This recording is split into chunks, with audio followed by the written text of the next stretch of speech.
আবৃত্তি করছি কবি আল মাহমুদের উরাল কাব্যগ্রন্থ থেকে ঈগল থাকবে ইতিহাস থাকবে না কবিতা।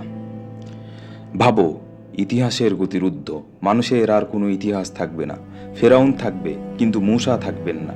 পুঁজি থাকবে, সাম্রাজ্যবাদী বিশ্ববিচরণশীল লুণ্ঠন থাকবে, কিন্তু না বলার মতো কোনো দেশ থাকবে না। আফগানিস্তান বা ফিলিস্তিন, কেউ না। কেবল মহাকালব্যাপী ঈগল খচিত বোমারু বিমানগুলো উড়বে, কিন্তু মাটি, পাহাড় বা সাগর থাকবে না। পৃথিবী বা মানচিত্র থাকবে না।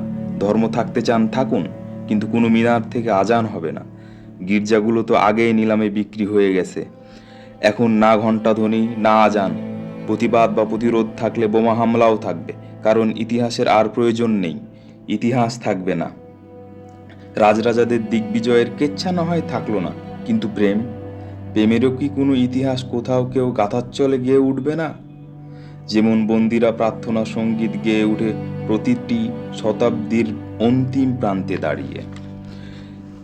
এত বোমাবর্ষণের মধ্যেও কবিরা কেন শুনতে পায় মুক্তির জন্য আদম সন্তানের আহাজারি?